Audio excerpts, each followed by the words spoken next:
So Moya, we're in Qatar talking about sport, football as well. It's quite unusual to have a woman working at such a high level in football. How did you get there? Is it? Well, that's a pity.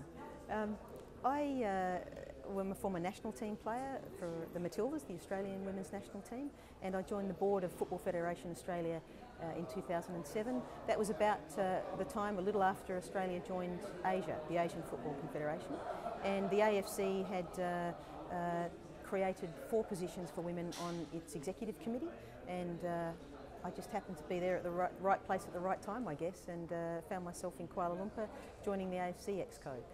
So it's been a fantastic journey since then. And obviously the election's coming up in May, and it's quite important to get more representation at the highest levels of the game, isn't it, for women? Yes, and in fact there are 3 women standing in that election for uncontested positions, myself as Vice President and 2 women from each of East Asia and West Asia who are also standing. So we will have a position where all 4 positions are filled post the 2nd of May, which will be great. Do you find with the rise of women's football that there are more roles within the sport, you know, whether it's administration or just in all sorts of physios and so on? Or is it still a difficult sport for women to break into, football in general? I think it's difficult for a woman to make out a career in football, but the ones who have, I just have to admire them.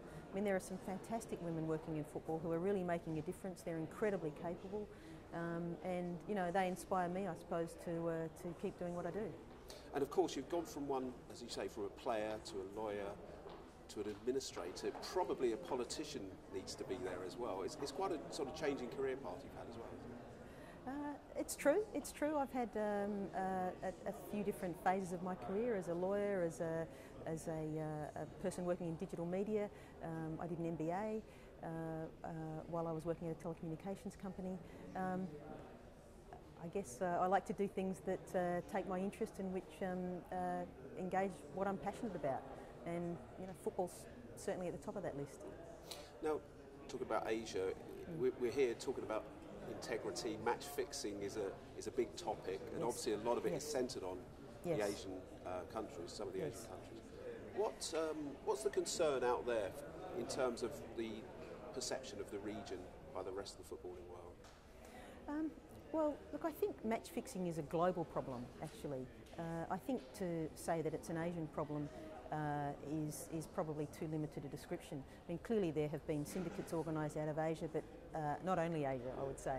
And what I think there is also a perception that it's some of the less well-paid leagues and players around the world who are most vulnerable to this. But that said, you know, we've seen the problem emerging in some of the best paid and highest profile leagues in the world. So, you know, I wouldn't say it's just an Asian problem. It certainly is a problem that exists in Asia, and but the solution will have to be global.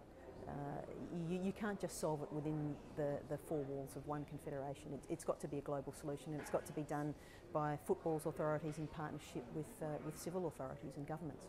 And do you think the will is there to clean it up? Well, certainly I have a strong will to do that. It goes to the heart of our sport, and you know, players and fans want to believe that when you have 2 sides competing, that they are competing with absolutely the best of their ability, with nothing holding them back.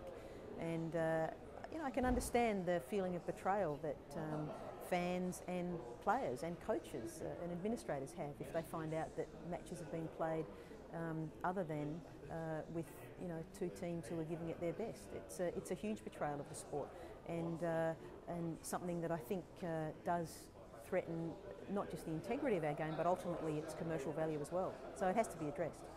And a recurring theme here today is it's not really just for the federations to try and clean up the game, but it's involving police and international policing and governments bodies as well, isn't it?